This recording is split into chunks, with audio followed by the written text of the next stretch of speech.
Hello, everybody. How are you tonight? I hardly need to say, I think. Please share for me so we can get a few more people here. We are now pretty low. But hello, Dolores. I'm happy you're here. Hi, Kay. I'm happy you're here.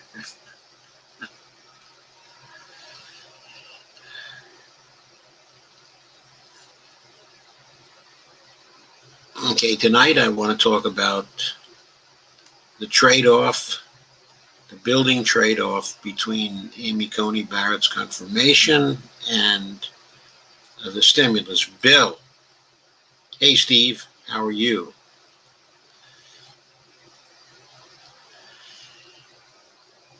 And that trade-off is coming to a climax, of course. At this point, Amy Coney Barrett, confirmation by the committee, by the Judiciary Committee, is scheduled for tomorrow, Thursday, June the 22nd. And the confirmation by the full Senate is scheduled for Monday, which is the 26th. Hello, Avro. How are you? Or should I say Carmen? How are you? So, that's when the confirmation is scheduled. Meanwhile, Nancy Pelosi is negotiating with the White House, and they're supposedly very close to agreement now, according to a statement she made earlier today. Of course, there are still some vital things like, the amount of money for state and local government. And there's the liability shield, of course, which the Trump administration is still insisting on. But Nancy Pelosi is very optimistic, and the reason why she's optimistic is because they're freezing in place what they have agreed upon.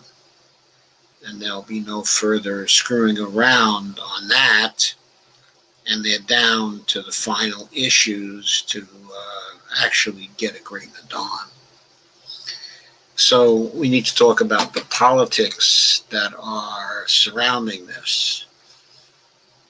First, it's clear, let's go through the articles and see what's clear. There are some articles which will help us to decide what is clear and what is not. So let us get into the first of these, which is a historical perspective on what's been going on from Counterpunch. And the author is Jack Rasmus. Now, Jack Rasmus is an economist who is inclined towards the Green Party. In fact, he was a member of the Green Party shadow cabinet in 2015.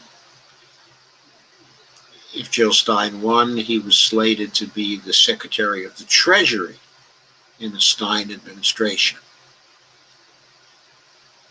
He's a pretty good economist, I think. He's not an MMT economist, but he's a pretty good economist, nevertheless. And he did a pretty good article called A Short History of the On-Again, Off-Again Fiscal Stimulus Negotiations, which appeared in Counterpunch. And he starts off by saying that it's been 3 months since the rescue package called the CARES Act expired at the end of July. Since then, both political parties have played a hot potato bargaining game, i.e., quote, here's my offer, the ball's in your court, here's mine, now it's your turn, unquote. This week, the game continues, showing no indication of ending. Well, Pelosi differs about that. She stated today that she sees it ending, basically, because she sees them freezing various things in place and now coming down to the two major issues. But anyway, to go on with the history by Jack Rasmus, last March's CARES Act was not a fiscal stimulus. It was instead about trying to mitigate the damage being done by the coronavirus. And he says the various measures contained in that $2.3 trillion package, actually near $3 trillion when the additional $650 billion in business investor tax cuts are added to the act, were designed only to put, somehow this got to my email. I have no idea how that happened, but I will. There it is. Clicked on the wrong thing. The $650 billion email, $650 billion in business investment tax cuts were added to the act. But the act as a whole was designed only to put a floor under the collapsing U.S. economy, not to generate economic recovery that was sustained.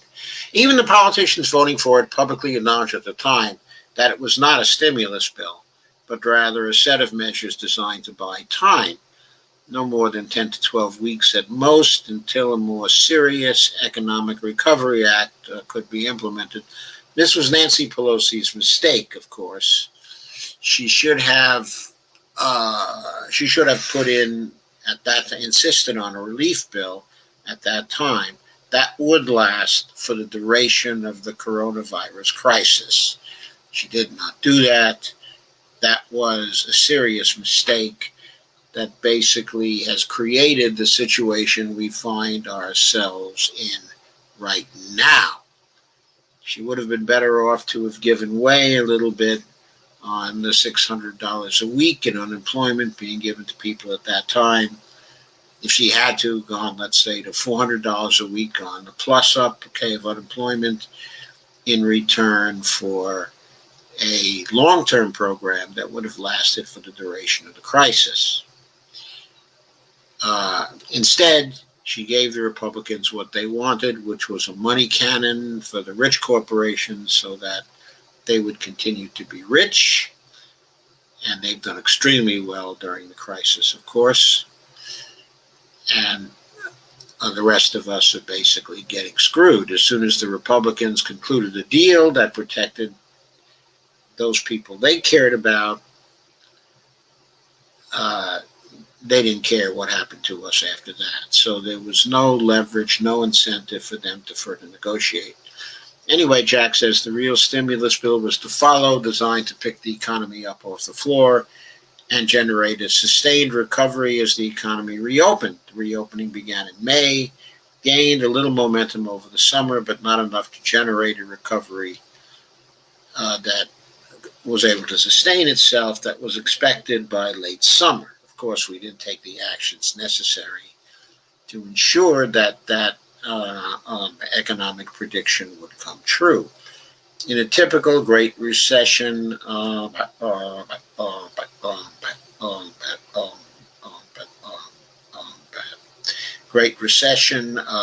trajectory, the reopening over the summer resulted in a roughly two-thirds recovery of lost economic activity by the end of July.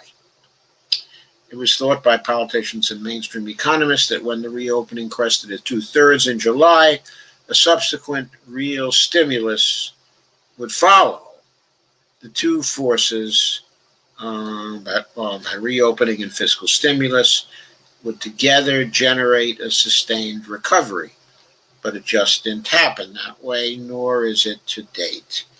The Democrats in the House of Representatives presented their version of a fiscal stimulus bill called the HEROES Act in late May. But the Trump administration and McConnell-led Republican majority in the U.S. Senate balked at joining in passing a stimulus bill. This is, in fact, what happened. It's a pretty good description. And Mitch McConnell and friends looked around and it appeared big business and corporations and banks were doing just fine by June, even as small business and working households were not. A few exceptions to big business doing well were the airlines, hotels, and some leisure and hospitality industries, but banks and other big corporations were fat with cash. The Federal Reserve had already pumped nearly $3 trillion in virtually free money into the banks, and big corporations had raised trillions of dollars more by selling corporate bonds at record historical levels at cheapest rates, also made possible by the Federal Reserve. Hang on a second. Oh, okay, that's good. Trillions more were hoarded by borrowing down their credit lines with banks, saving on facilities operations, and temporarily suspending dividends and buybacks of stock. Why were the corporations doing so well, selling their corporate bonds? Because if things went bad for them, they were going to have the $4.6 trillion money cannon that had been created by the CARES Act at the Fed for them. $460 billion that was part of the CARES Act was leveraged to create a $4.6 trillion money cannon program over at the Fed. Since the corporations could always turn to the Fed for loans if any of them got in trouble, they were able never to use the $4.6 trillion in loan credit they could have gotten from the Fed. They could sell corporate bonds instead at record low historical levels at cheapest rates, which were also made possible by the Federal Reserve. Trillions more were hoarded by borrowing down their credit lines with banks, saving on facilities operations, and temporarily suspending their dividends and buybacks of stock. And McConnell, Trump, and their business constituencies didn't need more stimulus. Indeed, they didn't even need the CARES Act. That act, passed in March, included among its provisions no less than $1.1 trillion in loans for medium and large businesses, along with $650 billion in tax cuts for the same. Evidently, Jack didn't understand the $4.6 trillion money cannon that was present for the large corporations to use, because he never mentions that. But as of this past August, less than $150 billion of the $1.1 trillion had actually been borrowed by big businesses, spent into the economy, and it appears little of the tax cuts resulted in production increases or hiring as well. Now that is accurate. So in June, McConnell and the Republican Senate dug in their heels for 2 months and simply ignored the Democratic House stimulus proposal in the form of their late May passed $3.4 trillion HEROES Act bill. In July, McConnell eventually put forth his proposal called the HEALS Act. People joke at the time saying it was the HEALS Act, HEELS, quote unquote. It totaled $1.5 trillion, but was loaded with ambiguous and onerous language, poison pills, like exempting all businesses from any and all legal claims for negligence for failing to provide safety and health conditions for their workers. That was the liability provisions in the HEALS Act. By the end of July, the only provisions of the CARES Act that actually provided any semblance of economic stimulus ran out. That was the $500 billion in extra unemployment assistance to workers, the $1,200 checks, and the $670 billion in grants and loans, mostly grants to small businesses. The unemployment checks and grants amounted to government spending of only $1.2 trillion of the CARES Act's $3 or so trillion.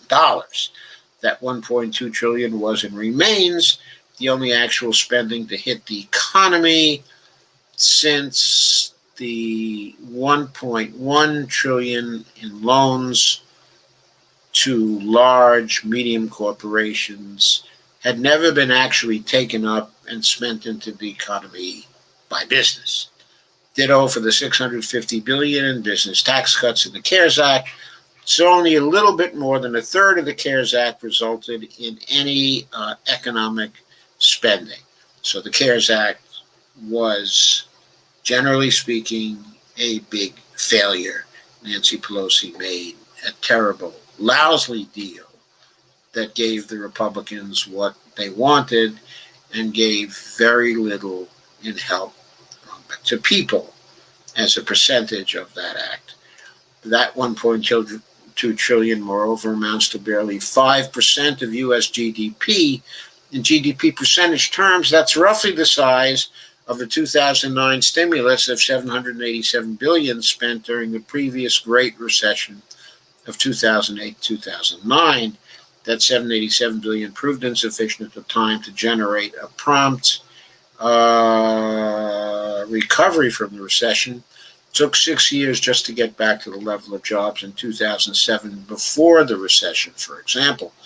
But 2020's Great Recession 2.0 is 4 times deeper in terms of economic contraction compared to 2008 and 9, and it's still only an effective 5.5% spending package as contained in the March CARES Act. I think that's a really good observation. Bonnie is about to hand me a note. I'm only getting no sound and a green ad from you. Okay, that probably has to do with your computer, honey, but I will check here and see if I am getting... Yes, people... Yes, I continue to get comments, okay. So I think everything is all right Okay. here. It's just your computer. Okay. So I'll go back to what I was doing now.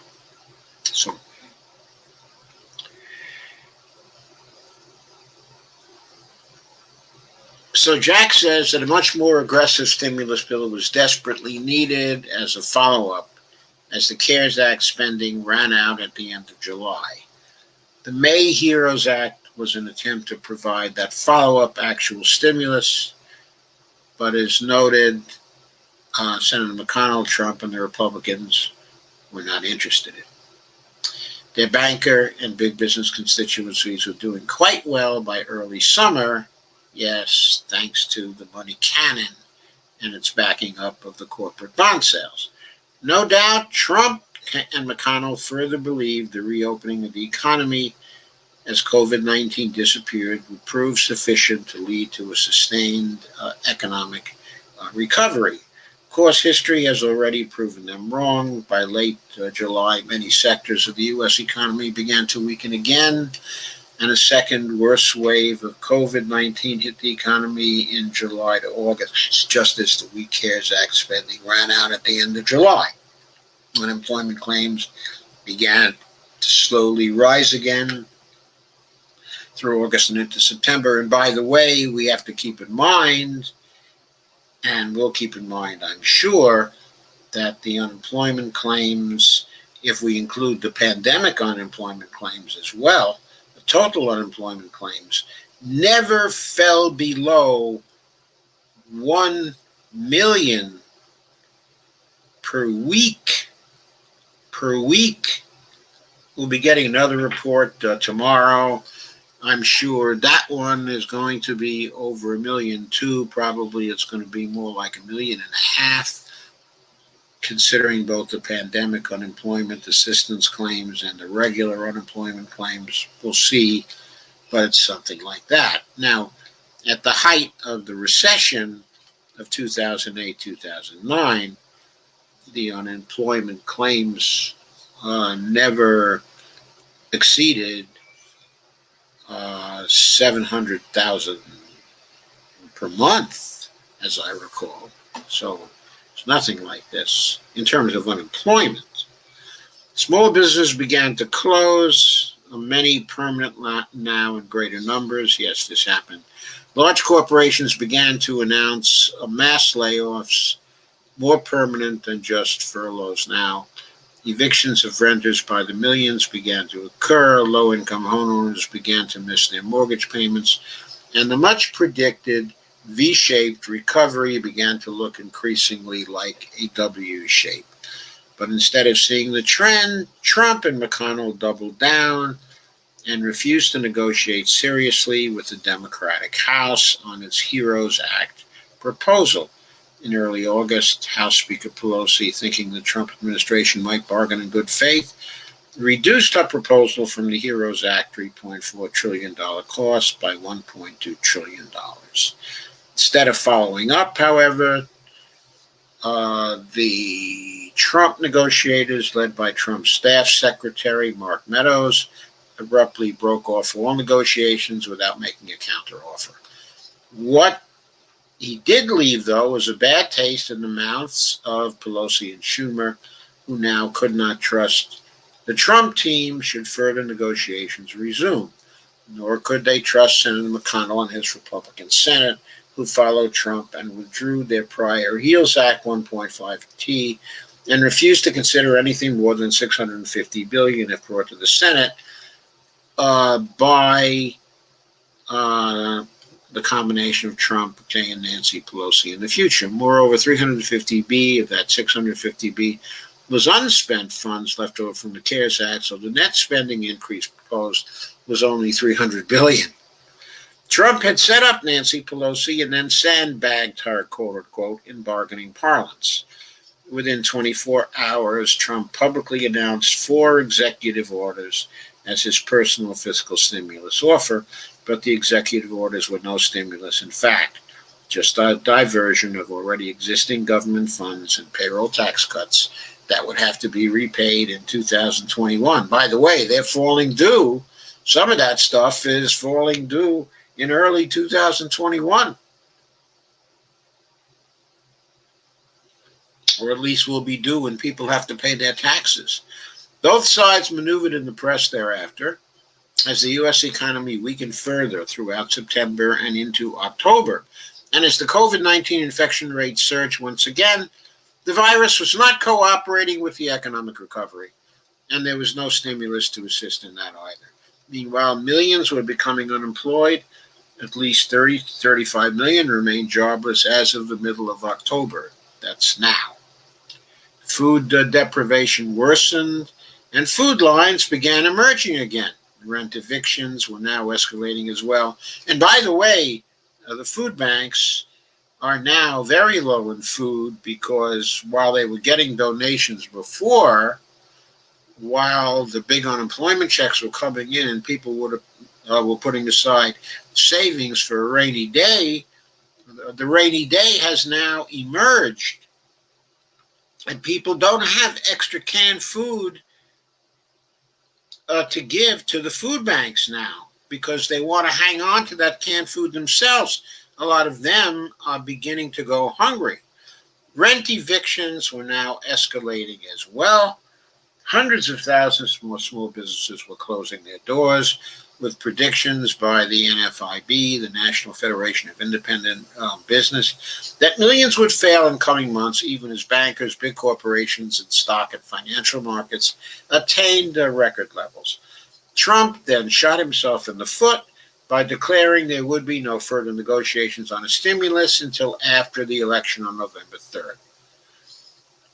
Senator McConnell said that was fine since 20% of his Republicans were against any further stimulus out of concern of its negative impact on the U.S. deficit, which by October hit a record $3.1 trillion for the 2020 fiscal year, the largest in modern history.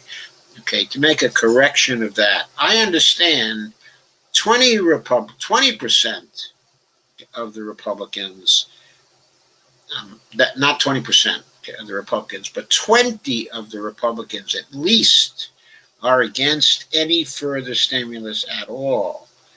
20 Republicans is 20 out of 53 Republicans.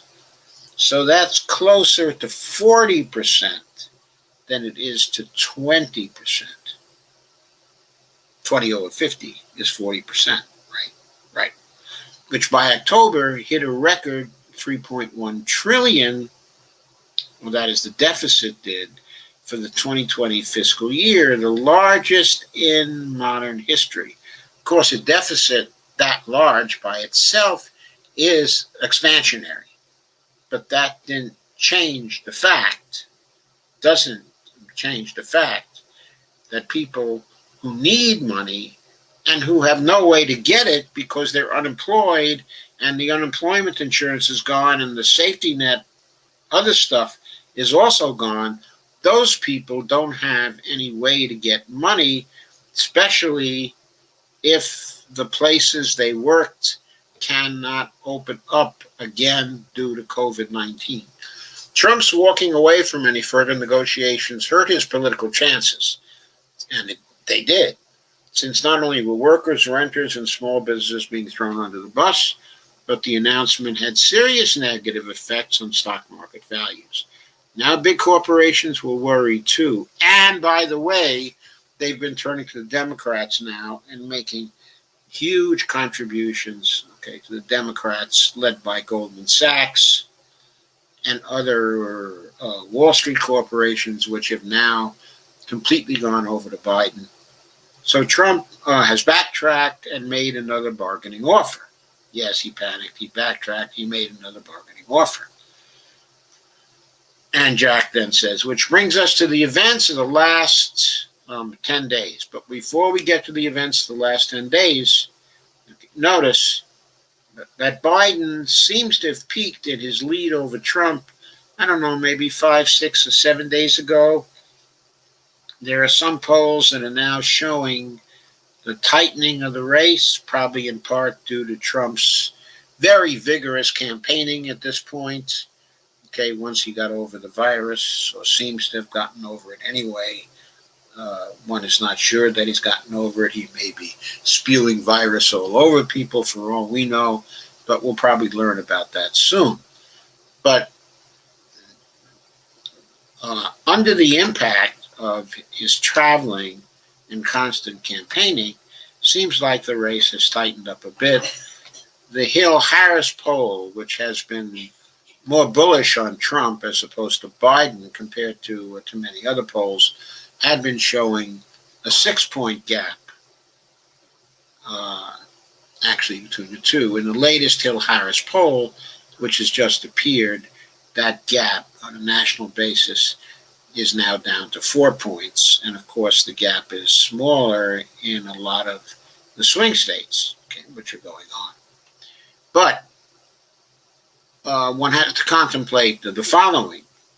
What happens if Trump doesn't make a deal with Pelosi? Given the history, he cannot blame it on Pelosi. He's not going to get away with that. He's not going to get away with blaming it on the Democrats when they've been pushing the CARES Act at him for months and months. And when they've been ready to deal on this one for days, and when he broke off the negotiation, he's not going to be able to sell to people in general. Of course, he can sell anything to his own people, but he's not going to be able to sell to the independents, and Democrats, that it's Pelosi's fault because there's no deal, especially if there turns out to be no deal because there are poison pills in this bill, or because Mitch McConnell is creating a no-deal situation. We'll get to that in a few minutes. But anyway, it brings us to the events of the last 10 days. Trump offered Pelosi Schumer a $1.8 trillion counteroffer, as you know, complete with loophole language permitting him to renege on items of his choice. So that's something we hadn't heard before from other sources, because everybody was very vague on what the language of the bill was going to be. We hadn't heard from any source before that there was loophole language. 350B of the 1.8T was just carry over the unspent CARES Act funds. So Trump's offer last week was the same 1.5T of the July HEALS Act, but it was an offer he now was not able to deliver, because Mitch in the Senate quickly added he wouldn't even bring the 1.8T up for a Senate vote because he couldn't get it passed within his own Republican ranks in the Senate. What the 1 AT did achieve was to get the corporate wing of the Democratic Party, including its mainstream arms, news arms, okay, media arms, MSNBC, CNN, etc., to raise the pressure on Pelosi to accept Trump's phony 1 AT offer that he wasn't able to deliver. What Trump wanted and still wants is just an announcement of a deal that he can take credit for as he campaigns across the country before the election. What big business wants is the same, an announcement, not necessarily a deal right now. I don't know about that. I think Goldman Sachs wants a deal right now if they can get it. And a lot of these other corporations want a deal right now, too. Stock prices, and especially tech sector stocks, have begun seriously wavering on news of no stimulus negotiations. An announcement would quell that issue and ensure stock prices remain strong through the election. Even some, quote, left, unquote, Democrats like Ro Khanna, okay, and Andrew Yang, both from Silicon Valley, chimed in and demanded Pelosi accept the Trump offer. So what happens next week? Trump's negotiator, Secretary Mnuchin, and Pelosi have begun to talk again.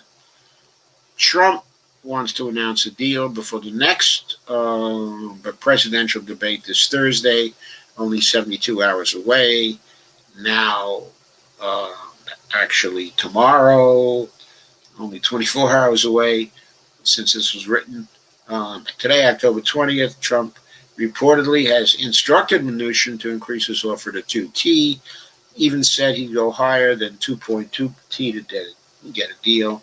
He knows he's got nothing to lose, and he knows McConnell's hard cop, quote unquote, is there backing him up to stop or at least change the terms of any tentative deal for him. Trump gains a campaign message. Senator McConnell blocks any deal, and Pelosi and Democrats get nothing, once again, except more negotiations now with Senator McConnell. It's a clever, quote, double teaming, unquote, of the Democrats by the Republicans once again. Well, surely Pelosi knew this was happening, and surely she maybe has an ace up her sleeve. You know, maybe the Democrats have an ace up their sleeve. Apparently, getting wise to the games by Trump, Mitch McConnell, Pelosi on Tuesday said language likely can't be finalized on a deal until Friday, thus denying Trump the opportunity to claim, quote, he got the deal in this coming Thursday night final presidential debate with Biden. So the suggestion here is that Nancy Pelosi is not going to finalize any deal until Friday. She may work on language of bills, stuff like that, but she's not going to announce a deal tonight or tomorrow to give Trump the opportunity to claim he got the deal. And if he claims he got a deal on Thursday night, then, of course, Joe Biden can easily answer and say, well, I don't know if you got this deal or not. As I understand it from Nancy Pelosi, there's been no agreement on the legislative language yet. Until you have that agreement, you don't have a deal. Moreover, even if you did have a deal and have a deal on the legislative language, until you make Mitch McConnell come over and accept this deal, there is no deal. So quit telling us you got a deal. You don't have a deal. Right now, the country is out in the cold. That's what Joe Biden has to say, okay, in the debate. If he gets this bullshit by Trump that Trump has got a deal, Trump is not going to have a deal by tomorrow. Okay, so let's then share the screen again for the next one, because that makes things quite clear, I think.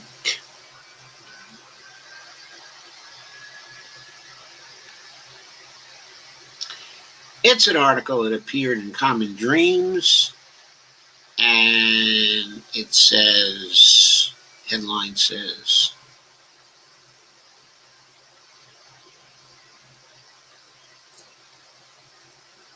Senator McConnell admits he's been working to sabotage COVID relief talks behind the scenes to prioritize rushing Barrett confirmation. This is by Jake Johnson, staff writer at Common Dreams, and there's a picture of the turtle or the frog himself, Mitch. Senate Majority Leader Mitch McConnell told his Republican colleagues Tuesday he's privately been urging the Trump White House not to strike a coronavirus relief deal with House Speaker Nancy Pelosi before the November 3rd election. I ask you, what incentive do the Republicans have to strike a coronavirus deal after the election? So Mitch McConnell is saying he's urging the Trump White House not to strike a coronavirus relief deal with House Speaker Nancy Pelosi at all. That's what he's saying. Warning that an agreement could interfere with his chamber's plan to confirm Amy Coney Barrett to the Supreme Court early next week. So so Mitch's agenda is to confirm Amy Coney Barrett, basically trying to set the course of the Supreme Court for a generation. And that's all he intends to do. He doesn't intend to do anything for the American people with respect to any relief. Nor will he want to have any relief next year if the Republicans, by some chance, should win the White House, if Trump should win the White House. So I ask you, what's going to happen if it becomes apparent to people that there is not going to be any deal before the election? What is going to happen to Trump's approval ratings then? The race might be tightening it up because Trump's been talking about a beautiful deal and getting relief and things like that for people while he campaigns, while blaming Nancy for not having a deal. But what happens when there is no deal and people know they cannot look forward to that? I think that Trump's margins go out like this again. And Biden then has a lock on the election. Furthermore, if the Republican senators do not come to the table on any deal, they're going down the drain. They're going down the drain all over the country. They're going down the drain in Montana. They're going down the drain in Colorado. They're going down the drain in Georgia. They're going down the drain in Maine. They're going down the drain in Alaska. They're going down the drain even in Mississippi. They're going down the drain everywhere they're running for re-election. Everywhere except for Alabama. And they can forget about winning in Michigan and getting rid of Gary Peters. They're not going to be able to do that if there's no deal. Anyway, McConnell's remarks, first reported by the Washington Post, came during a closed-door Senate GOP lunch just ahead of a Tuesday evening deadline for a relief deal set by Pelosi and agreed to by the Trump administration. While the deadline came and went without a deal, the House Speaker told the lawmakers Tuesday, Democratic lawmakers late Tuesday, that the two sides have been making some progress, and she continued to voice optimism that, quote, we can reach an agreement before the election, unquote. But with the election less than 2 weeks a day, yes, by my count, it's only 12 days away now, and by tomorrow it will be 11 days away, and we're pretty near tomorrow right now. The window to hash out details of the legislative package, which currently includes a desperately needed boost in unemployment benefits, also another round of stimulus checks, and aid to state and local governments, and push it through both chambers of Congress, is shrinking rapidly. But Pelosi acknowledged that reality on Tuesday, telling reporters that that legislation would have to be written by the end of this week for it to have any chance of reaching Donald Trump's desk before Election Day. So she's saying by the end of this week it has to be written. The end of this week is Sunday, because they will work over the weekend if they have to on it. It is now Wednesday, nearly Thursday, and it's clear that the Republicans are prioritizing Amy Coney Barrett's confirmation over the people getting what we need. That trade-off is now becoming very, very visible to people and very, very clear to people. And of course, the Democrats will continue to make it clear from now until November 3rd. Even if the White House and Pelosi come to agreement, it remains unclear whether enough GOP senators would be willing to vote for a big spending package despite the catastrophic economic consequences of blocking additional relief. Assuming a united Democratic caucus, any legislation would need at least 13 Republican votes to clear the Senate.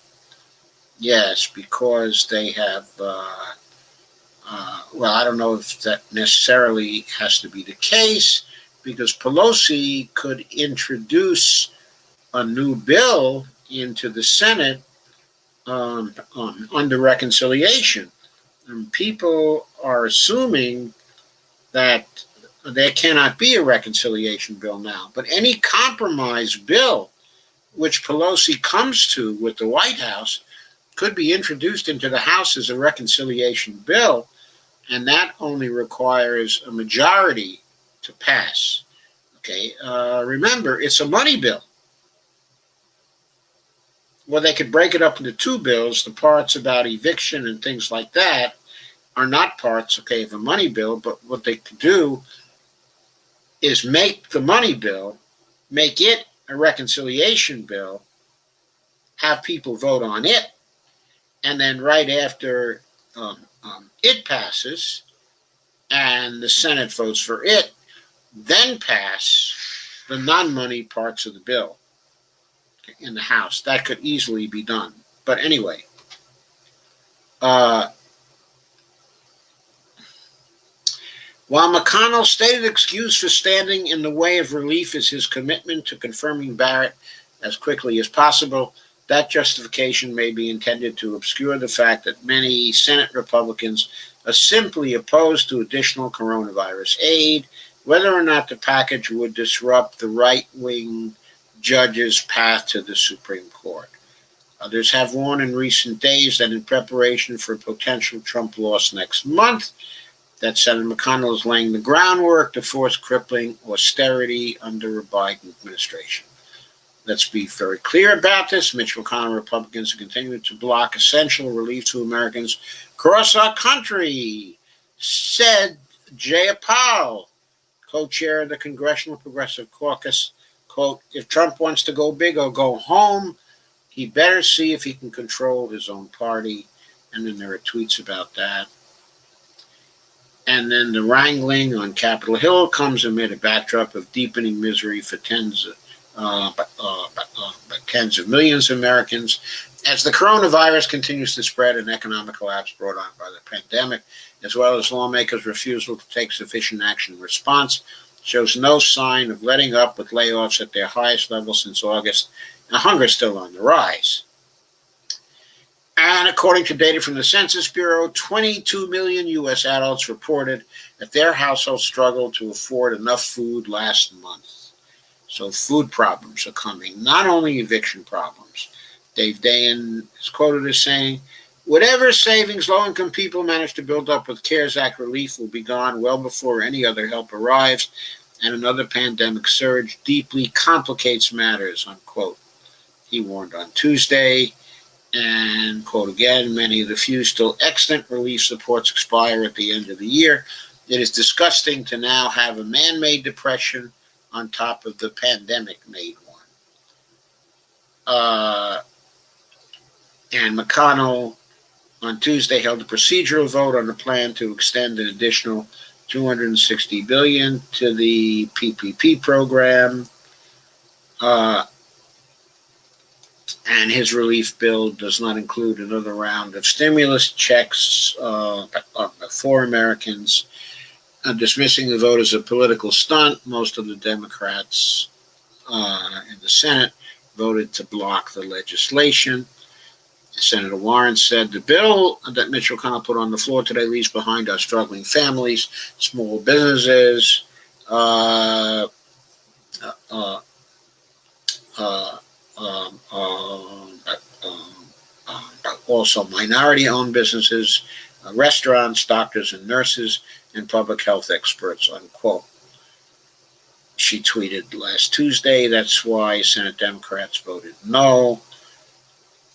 And so that's about it for that piece. So the significant thing there is that clearly Senator McConnell had been plotting behind the scenes to torpedo a bill, and it appears that now he has largely achieved his objectives, hasn't he? He seems close to getting what he wants, to torpedoing the bill. So let us look for a minute at the unsanitized column for today by Dave Dayan. He said, I get accused of being a downer, and my usual response is when the news gets cheerier, so will I. And he says, the news is just not cheery, not that cheery these days. He said, what really matters, sad to say, is targeting what exactly the rotted state of the economy would look like come January of 2021. He says there's been a sharp drop in the mortality for sick patients. That's what he says. That appears to be the case. There's a lot of medical data that shows that. However, fatalities for today, if we take a look at them, the fatalities for today at the Worldometer sites,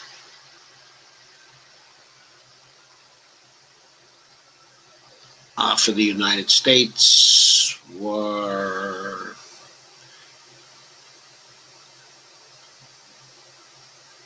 1,225. 2 days ago, they were 952. The day before that, which was Sunday, they were something like 452. So they were low on Sunday. What was probably going on is that Sunday reports don't really come in on Sunday. They come in, on Monday. Much of it comes in, on Monday. So between Sunday, and Monday, we have something like 952 and 450. That's 1,400, if I'm adding correctly, over those 2 days. And then we have 1,200 and about 25. So that's nearly 2,700 fatalities, nearly an average of 900 a day over the last 3 days. And if today is representative at all, that could well mean that we've gone over 1,000 now. By the way, total fatalities now up to 226,184. Within 2 weeks, we could easily be at 240,000 deaths. In other words, in time for the election, we could be close to 240,000 fatalities. So, if we look at the reproduction rate, we can also see that the RTs, what's going on here? What happened to my RT rates? Probably click, here they are. 1, 2, 3, 4, 5, 6, 7, 8, 9 states, actually 8 states in D.C. are in the green, meaning the reproduction rates are lower than 1.00. All of the other states, in other words, 42 other states, are all in the red. They have rates greater than 1, starting with New York, which is at 1.01, and ending with New Jersey, which is at 1.41 right now, an extremely high rate. So things are looking terrible. They're looking like the cases are going to grow, and with the cases, the fatalities. I know the fatality rates are supposed to be getting lower, but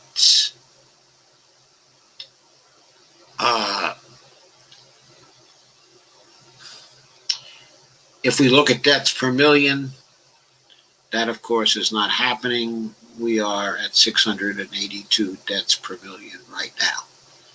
Still going up fast. So that is what's going on there. Anyway, going further, most important, says Dave, will be in the throes of another wave of the virus. Says there's been a short drop in mortality for sick patients. They're doing better in treating people now, unquestionably. Unlike the Spanish flu of 1918, the fall-winter wave will probably not accompany an exponentially greater number of deaths. We hope. We've got our fingers crossed.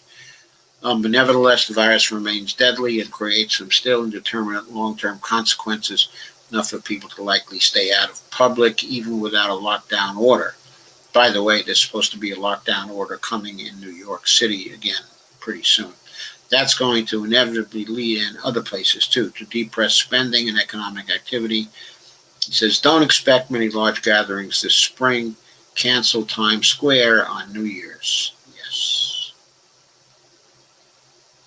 He says the CARES Act actually delayed a reckoning that those economically affected by the pandemic should never have had to face, but that reckoning is finally here. Some charts from JP Morgan Chase show that spending for the unemployed cratered after the expiration of the $600 per week federal benefits.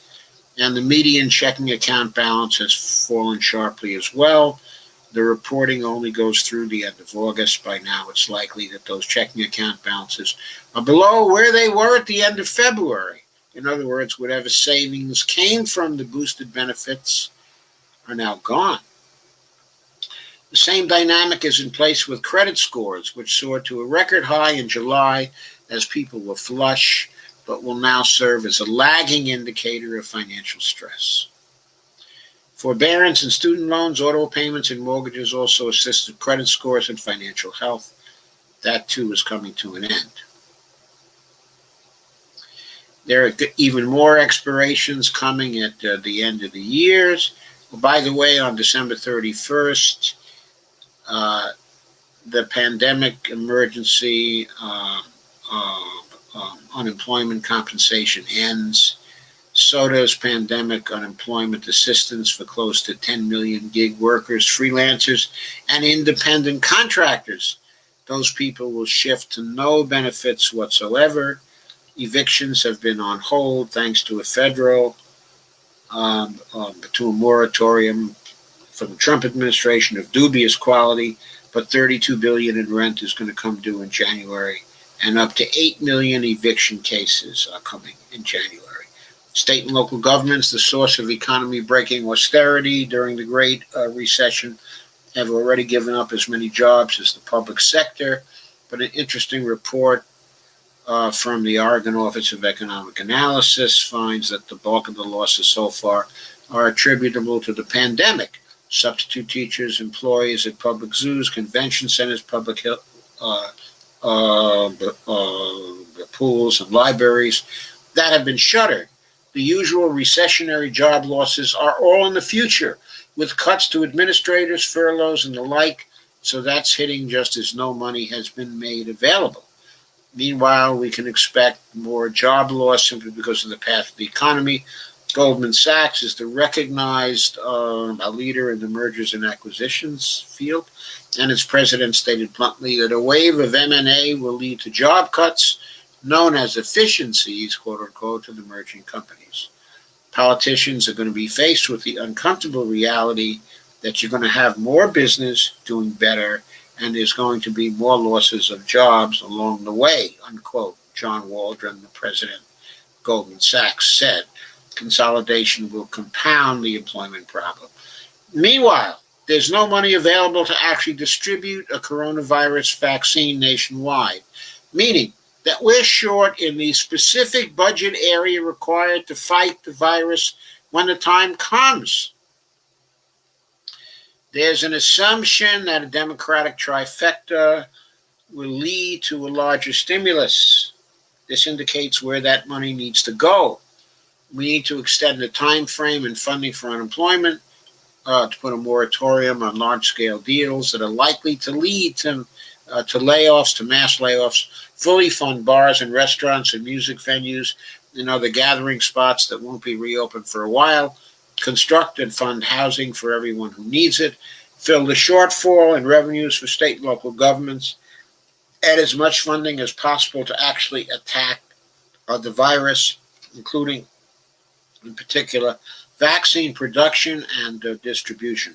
If we do all that, given the likely time frame, there will still be a lot of economic scarring that cannot be fixed. But swift and immediate targeting can pull many people through. But of course, that can't happen until the Democrats have full control. That can't happen until the end of January. And he has a little section here, Wake Me Up When the Senate Ends. 2 weeks ago, news leaked that Mitch McConnell said to Trump he should not be negotiating with Nancy Pelosi on a coronavirus relief bill, that his caucus wouldn't be able to pass it. That, of course, is what led Trump to temporarily suspend trying to negotiate a relief bill. That suspension lifted for 2 weeks. The House and the White House have been negotiating. And then yesterday, news leaked that Mitch told President Trump he should not be negotiating with Nancy Pelosi on a coronavirus relief bill. He said, I feel bad for the reporters being yanked around on this. They could be talking to renters facing eviction or unemployed people unable to feed their families. They could be laying out the consequences of inaction rather than running back and forth in the futile hope that there won't be inaction. This treadmill has been running for 6 months and nobody has gotten anywhere. So that was Dave's very depressed verdict on what is happening now. Now, in the middle of all this, we have Amy Coney Barrett. When she was pressed on her climate views and ties to Shell Oil, says Jake Johnson of Common Dreams, she followed the standard script of the denialists in the climate field by once again calling established climate science, quote, controversial, unquote. She thinks it is controversial. She characterized the science behind human-caused climate change as, quote, controversial, unquote, and declined to acknowledge the established link between carbon emissions and global warming.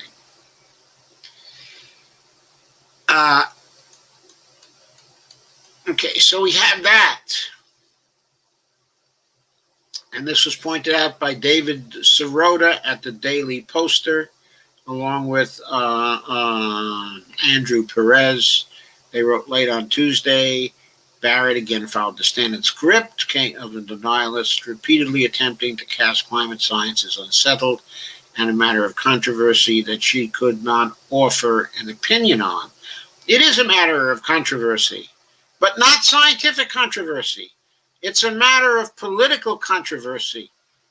What she's saying is that she doesn't want to say anything that might be politically controversial, even if it's not scientifically controversial. That's what she's really telling us. She did not want to jeopardize her confirmation by saying anything about it. Because if she said that climate science has established there's such a link, then Trump might withdraw her nomination. Or some of the Republican people who intended to vote for her might be persuaded to not vote for her because she considers climate change a serious problem. On the other hand, she did not want to say, to come out fully in favor of the people who deny climate change, because if she did, then that might harden the opposition of the Democrats and create a political situation where they would be forced to do the things in the Senate that they might be able to do to actually block her. So she dodged and she dodged and she dodged. And in spite of her family ties to oil companies, since her father worked at Shell Oil for many years, and of course is now probably getting retirement from that company, and in spite of the fact that while on the Seventh Service, she, as a matter of caution, an abundance of caution, she recused herself from cases involving those Shell entities with which her father was involved. Sheldon Whitehouse asked her if she would recuse herself in cases involving any other oil companies. She dodged that question and said the question of whether she would recuse herself is a threshold question of law that must be addressed in the context of the facts of each case. So that's hanging in the background. The fact that in addition to all her other problems, she may be a denialist when it comes to the climate, just when we're needing someone that at least would be neutral on the Green New Deal when it begins to come up to the Supreme Court.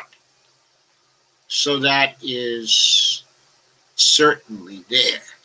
So where do we find ourselves? Before I tell you where we find ourselves, there was another article which appeared in Common Dreams today, and I just want to go over kind of the headlines of this one.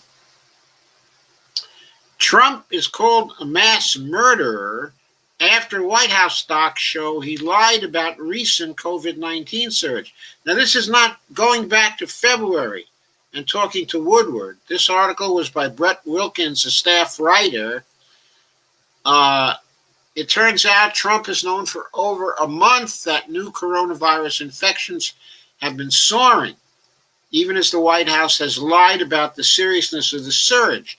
Documents released Tuesday by Jim Clyburn, the Democrat of South Carolina, chair of the House Select Subcommittee on the Coronavirus Crisis, published 6 weekly White House Coronavirus Task Force reports, August 16th, August 26th, August 23rd, August 30th, September 6th, September 13th, and September 19th, proving the administration has known since early September that COVID-19 infections were rising rapidly. But instead of being forthcoming with the American people in the world, Trump decided to hide the reports while spuriously claiming the virus affects virtually nobody, even as it caused record infections and deaths in numerous states in September. The report showed that 31 states were in the red zone.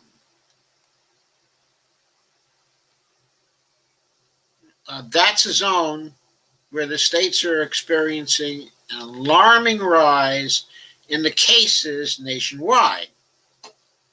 Now, of course, the facts of the reproduction rate were known all through this time. So the surge could be seen.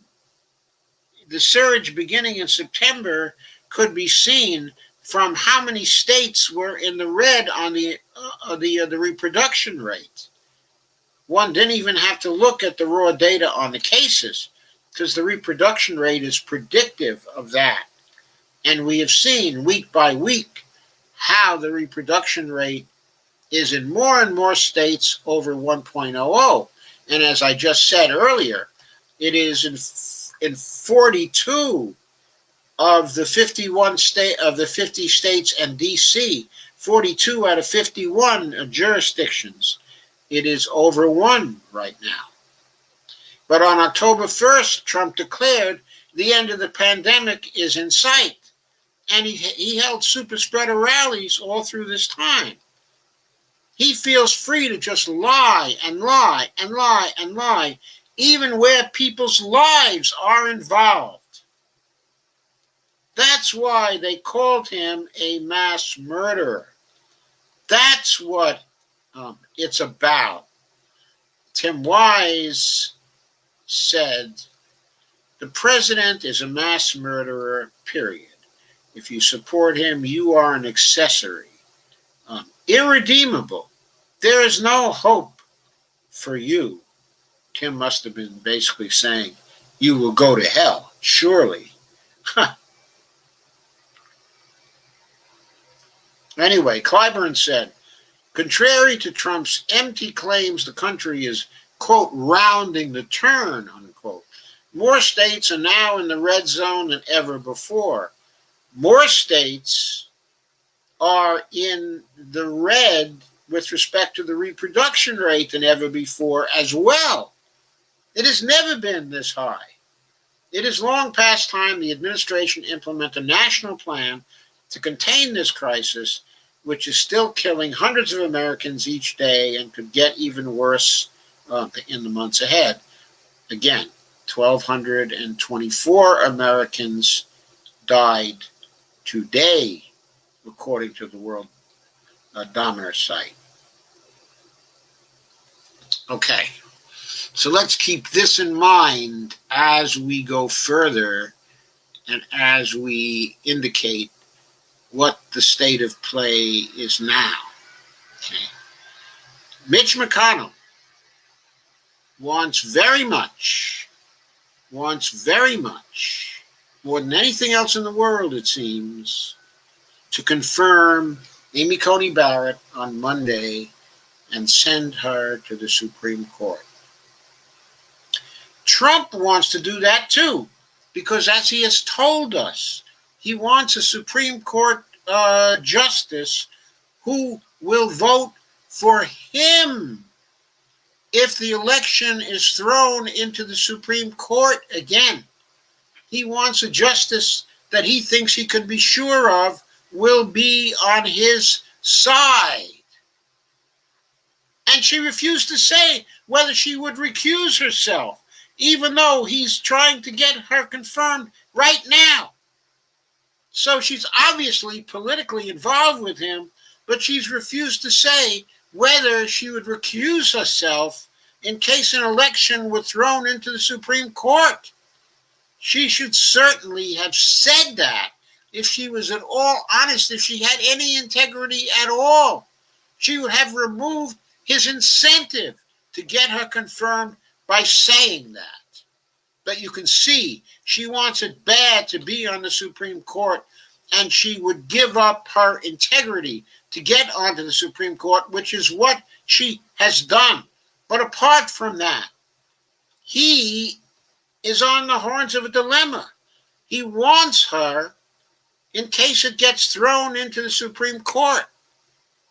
But the more he prioritizes her over prioritizing a stimulus bill, a relief bill, the more he prioritizes her, the less likely it is that his election will get into the Supreme Court, because the more likely it is that the American people, angry about no stimulus bill, will create a bloodbath for the Republicans during the time between now and November 3rd. the bloodbath is clearly shaping up in many, many states. To put the capper on the bloodbath, all Trump has to do is to allow the relief bill not to be passed. He needs to prioritize this particular relief bill. He probably needed to prioritize it so that it would be there in time for the third debate tomorrow. But it won't be there in time for the debate tomorrow. If he brings that up in the debate, it will be easy for Joe Biden to counter him, saying, oh yeah, where's the language if you got a deal? Where's the language? Where's Mitch? Where's Mitch? So he has that particularly serious dilemma. Now, people are giving him benefit of a certain doubt. They're saying, and evidently are willing to say, well, if the stimulus bill doesn't happen, it's going to be Mitch McConnell's fault. But it is not entirely Mitch McConnell's fault, because Trump can withdraw Amy Coney Barrett's nomination between now and the time of the vote on Monday. He can do this at any time. He can do it tomorrow. He can do it Friday. He can do it over the weekend. He can do it on Monday before the vote is held. He can withdraw her nomination. And he can say to Mitch, I will submit her nomination once again when you get a relief bill passed. Now, we have worked with the House and we have legislation written. It's going to pass the House. I don't know when Nancy Pelosi will put it in. Monday, Tuesday, Wednesday. It's going to pass the House on Monday, Tuesday, Wednesday. Get that passed and I'll submit Amy Coney Barrett again.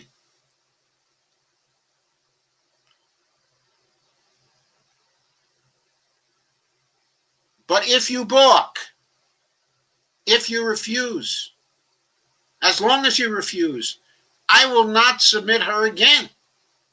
I will not. Because if you screw me, I don't care.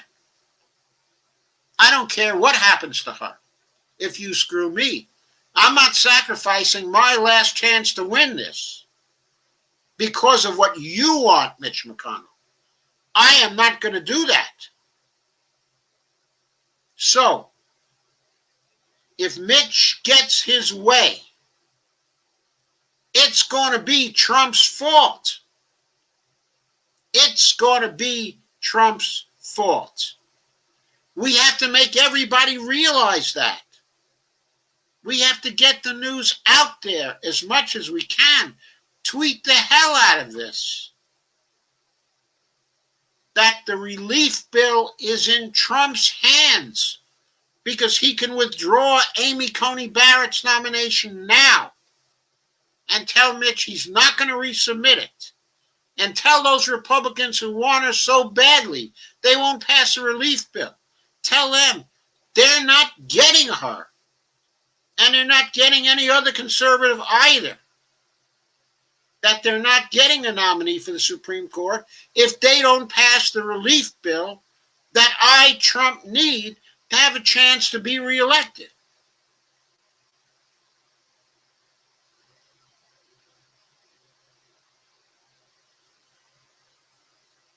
We need to tweet that out. We need to get it done. We need to make it happen, folks. We need to make that happen as much as you can. Over the next few days, you can't do anything more important than that. Of course, at the same time, you should be hassling the Democrats to give some resistance to this frickin' nomination and at least postpone it for a few more days. That would be important. I'm turning to your comments now.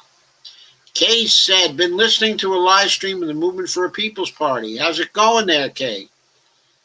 Steve Wolfbrand said, let's talk about hundreds photos of underage girls and raping 10-year-old Chinese girls. Much more interesting. That's more interesting? More interesting than you getting another stimulus check, Steve? Steve says, how they doing? Kay says, pretty good, pushing RCV to make it easier to get other parties on ballots. Okay. Ranked choice voting, RCV's ranked choice voting. Alva says, record-breaking early voter turnout, good or bad? I've seen some analyses by, I think it's called the Red Eagle Elections, the group.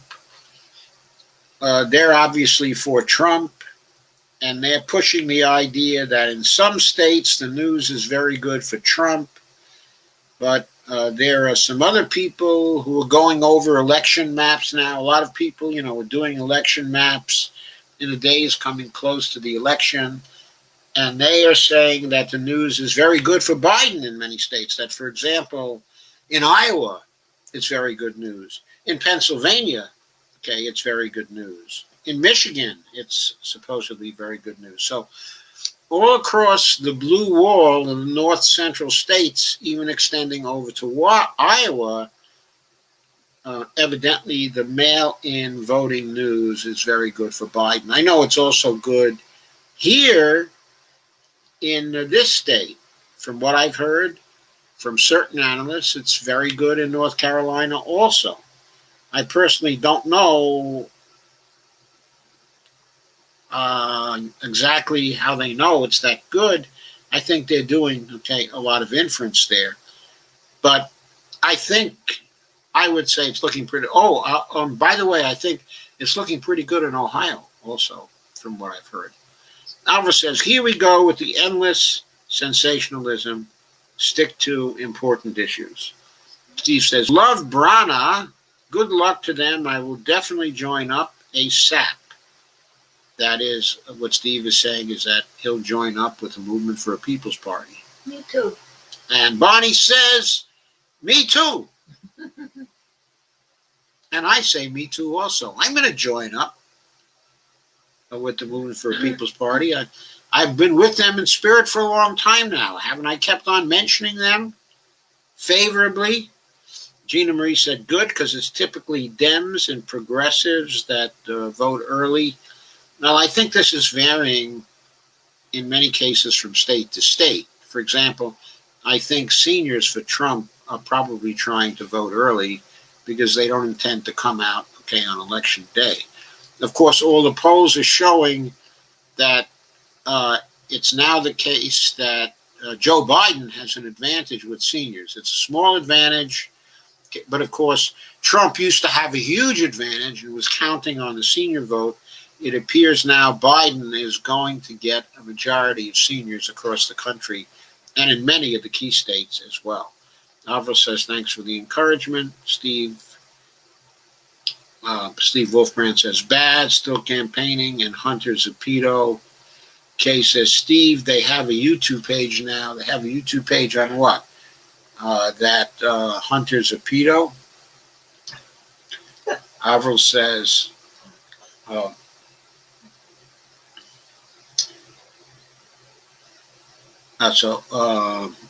Avril posts a HuffPost link. Gina Marie says, oh my God, I did not realize she had a turkey on her arm. I am a vegetarian, laugh out loud.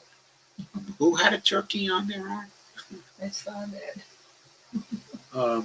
Who had a turkey on their arm? You saw that. Avril has another HuffPost link she's posting, I should say.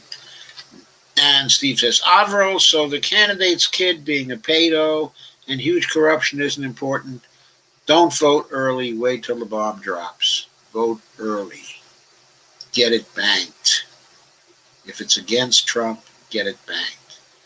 Steve, what are you hearing about Shahed Buttar for Congress? Any luck for him yet? I don't think there's a lot of luck for him yet, unfortunately. And Gina Marie Gina Marie says Trump is a pedo. Gina Marie says so they should both be disqualified and let's bring Bernie back. Boy, I so wish we could. I so wish we could. Steve said, Shahed got smeared with fake sexual abuse nonsense. I doubt he will win. That's all I know.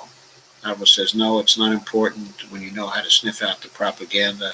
Plus, Hunter isn't running. Joe B. is. Avril says, Bernie doesn't want it. Avril says, damn it, where is everybody? Stupid baseball again. Is that what's been lowering my numbers? The World Series? People? Steve says, fuck. Dodgers are losing. It's silent in Mudville.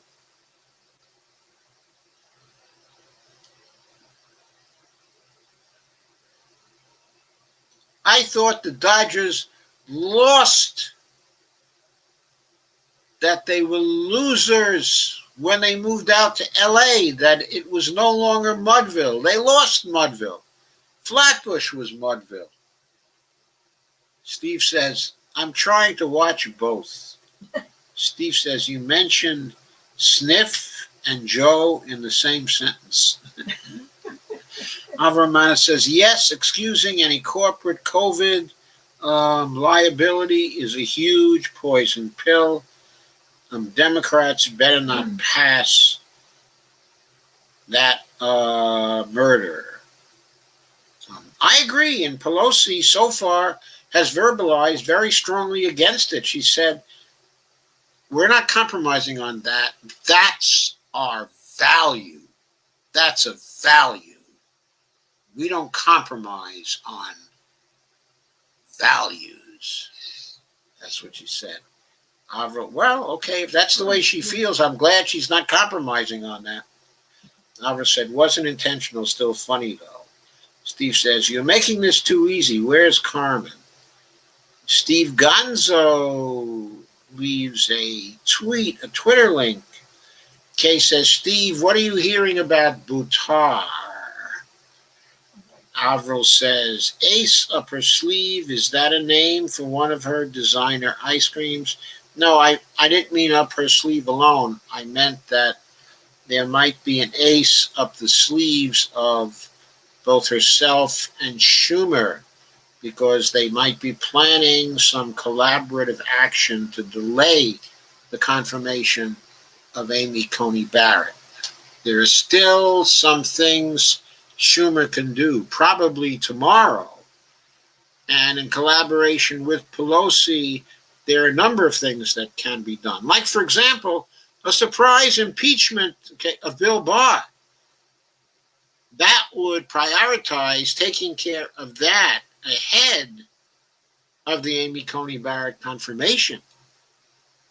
She could put in and pass an impeachment bill out of the House tomorrow. That would be a big surprise.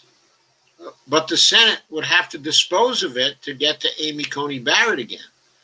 That should at least put them off till October 28th or something like that.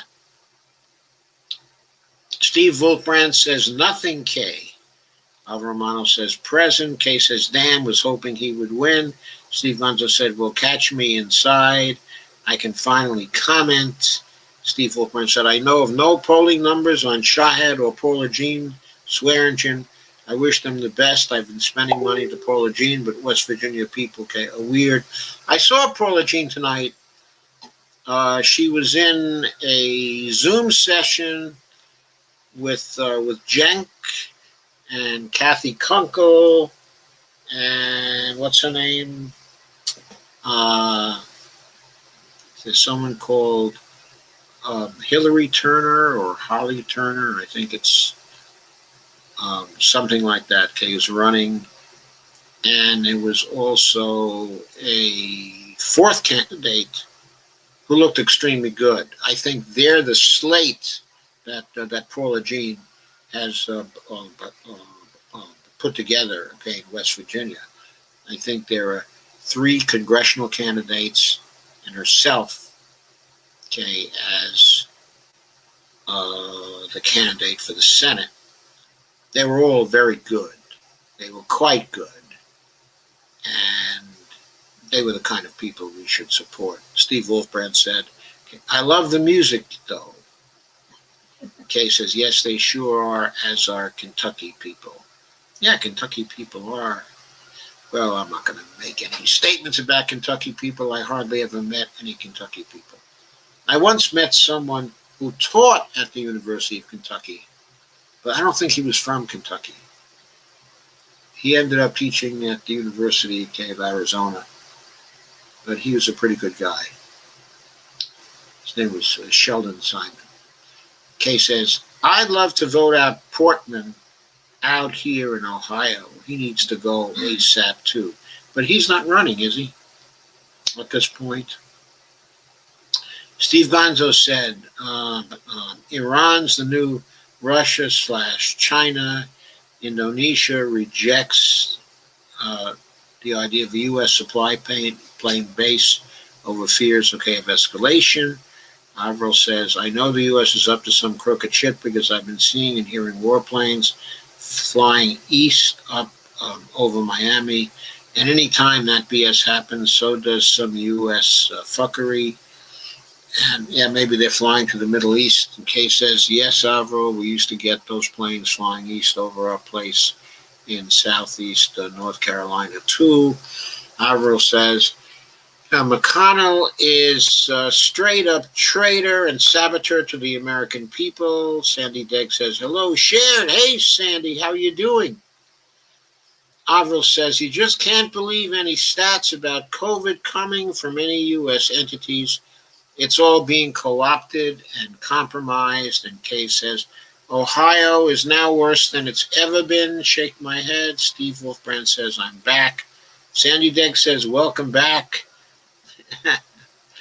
And Avril says, family gatherings are super high COVID risk. Kay says, too many anti-maskers up here in Ohio.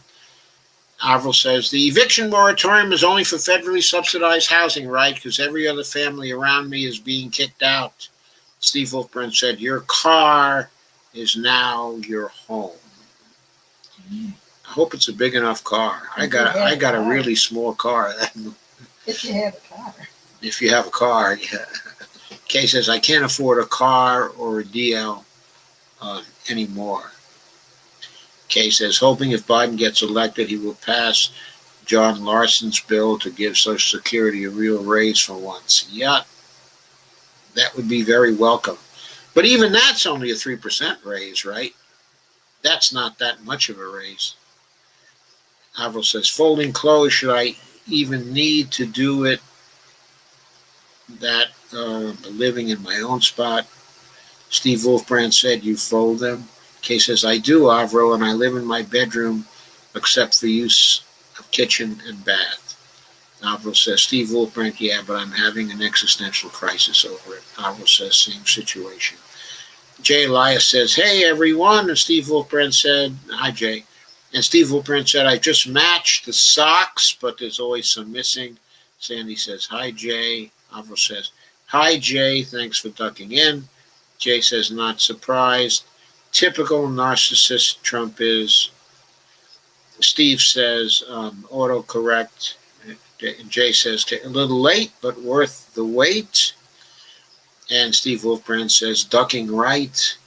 And Jay says, Steve Wolfbrand, yep. And Kay says, Pence had a super spreader here in Cincy, Ohio today. Oh, did he have a big event in Cincy, Ohio? Were there enough people for it to constitute a super spreader? I have no idea why anyone would go see Pence. I mean, how can you get any duller than Mike Pence? Steve Wolfbrand said, luckily, I rarely wear socks because of the heat. And it's getting so hot because of global warming, I went almost all winter long without them last year. Jay Elias says, Joe, it's pure lunacy. Sandy Degg says, she's horrible. Jay Elias says, even more lunacy. Jay Elias says, have you seen her history? Yes, not only have I seen her history, I've streamed about her history quite a few times during the last 2 weeks. Avril says she's clearly biased. Of course. Steve says, I quit wearing underwear. Don't tell anyone. Of course, Steve. We won't tell anyone. I'll tell everybody not to tell anybody. Bonnie says, she'll tell everybody not to tell anybody. Avril says, Steve Wolfbrand, same. And Jay says, she and integrity are polar opposites. Well done, Jay. Kay says, I heard Dems are going to boycott her election to SCOTUS. Will that help Joe? No, it won't help. No, it's not going to stop her from getting on to SCOTUS. What the Dems have to do is to watch for gaps in the Republican line. They have to watch for opportunities where the Republicans cannot constitute a quorum by themselves. Then they have to make a quorum call. Then they have to substitute a bill of their own.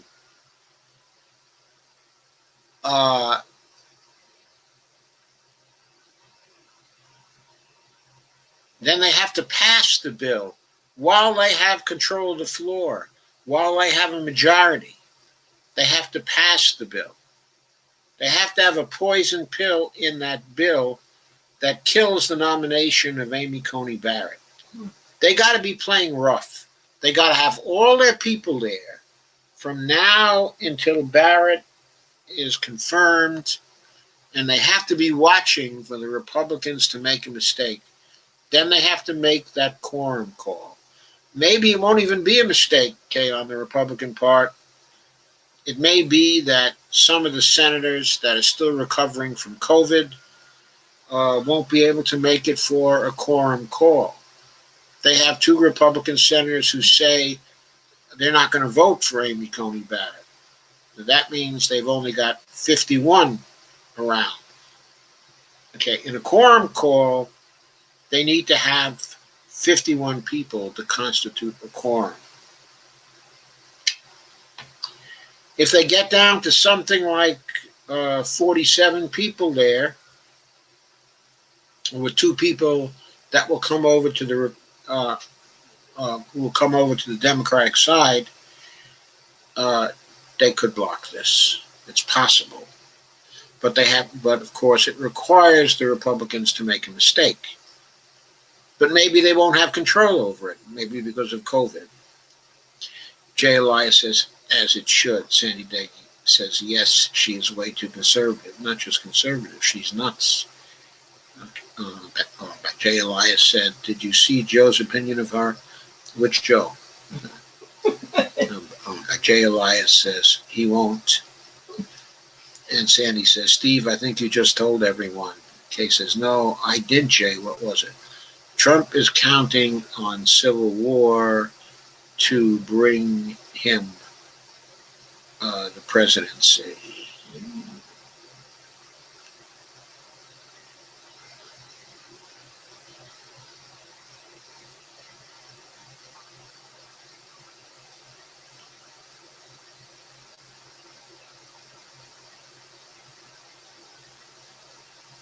Oh, did Joe Biden really say that? He's not opposed to Amy Coney Barrett. He says she seems like a very fine person. What? Joe Biden is crazy.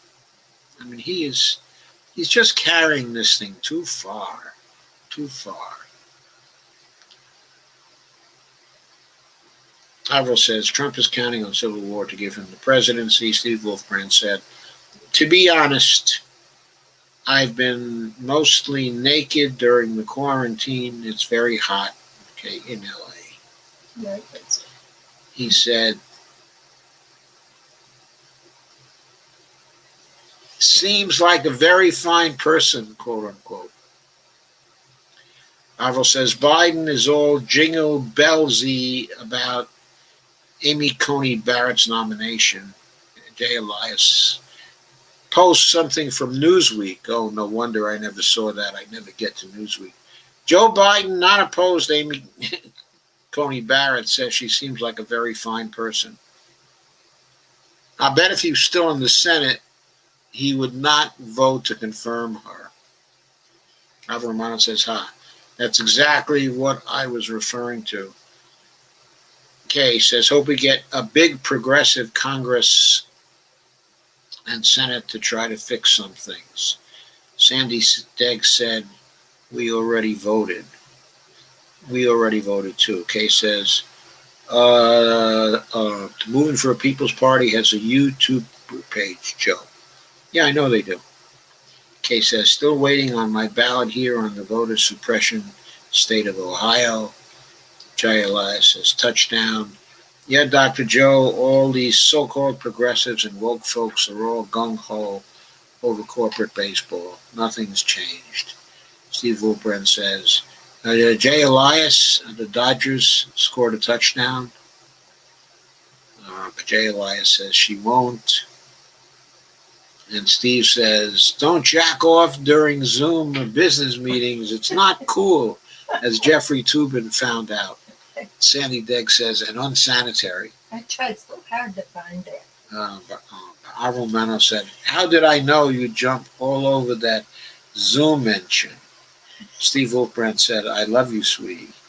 Steve Gonzo says, don't do Sacha Baron Cohen interviews if you're a public fibber. Kay says, no, John Larson's bill is the best one I've seen. Been following him for a long time. Past my bedtime. Alvaro Romano says, Democrats are cowards. They won't think on such a player level. No, they've been thinking about it. They're just too gutless to do it. I agree, they're cowards. They're evidently too gutless to do it. I have no idea why. They're crazy. Kay says, I heard Biden is bringing on Kasich and many other GOP into his administration too. Kasich made Ohio a toxic waste dump from fracking and tried to pass an awful anti-abortion bill here too. I know Kasich is terrible, and the other Republicans they're considering are terrible too. One of the other Republicans is actually Meg Whitman, who got beat out in California, remember?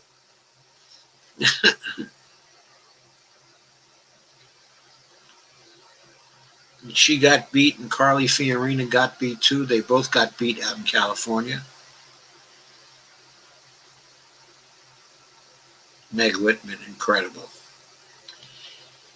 Yeah, that's really terrible. But I think the opposition will come. There'll be some opposition now, people shouting and screaming, and, pressure groups leaning on Joe Biden, not to nominate them. But I think the real fight will come when he tries to nominate them for the cabinet when he gets in, because there are going to be many more progressives in now, and they're going to do what they can to block him. Well, of course, they won't have anything to say about it in the House, unfortunately. Okay, and a lot of the new progressives are going to be in the House, but some of the senators are going to be more progressive, okay, as well, and there's going to be great pressure on them not to appoint those people to the administration. I mean, the Biden administration is going to be declaring war on progressives if they nominate anybody who's a Republican to anything except perhaps for the Defense Department. It could be they could get away with nominating Colin Powell, let's say, to head up the Defense Department.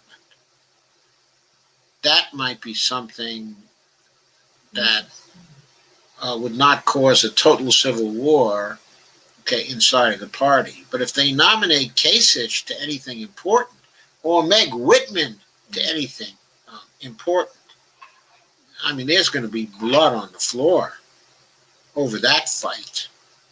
I mean, that could cause a party split right off the bat. I mean, right off the bat, you could see a whole bunch of House people walking away from the Democratic Party, saying, screw you, we're not going to be in a party that nominates these Republicans.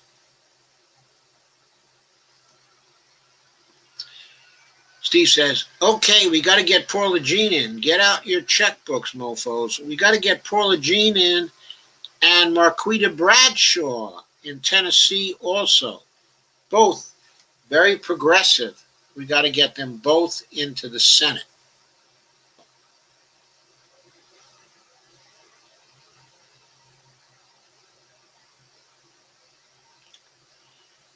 Anyway, it's 10:45.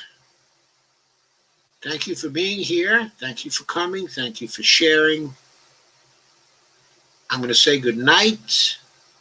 I'll be back tomorrow with some more news. And one of these days, when I get to it, I'm going to do an MMT live stream on something important. And Alvaro says maybe the Democrats will cancel themselves out just like the GOP is doing under Adolf. We can't afford to take 4 years for the Democrats to cancel themselves out. We need to start hitting the problems as soon as they get in. Steve says, GMO. Sandy says, have a great night. Thank you, Sandy. You too. And Bradshaw was on the Nomiki show today. Yes, she was. I saw her. She had terrible technical difficulties, and as a result was totally unimpressive. I've seen her in other situations where she's been much more impressive. But she didn't appear to have a microphone. She appeared to be traveling. Maybe she was trying to tie into the Zoom with just the phone. I don't know, but it just didn't happen for her, as far as I was concerned. Kay says, okay, thank you for a great discussion. I love you all. Oh, by the way, regardless of how she performed on that, we know very well she's going to be worlds better than her Republican opponent, and we know very well that she's a Bernie-crat. So there's no question about that. Okay. Thank you. And good night. Steve says, good night, Doc. We love you and Bonnie. Thank you, Steve. Thank you, Steve. Thank you, Steve. We love you too. I don't know about you. What's that? I love you, but I don't know about him. Good night. Good night. Angels on your all's pillows tonight. Thanks.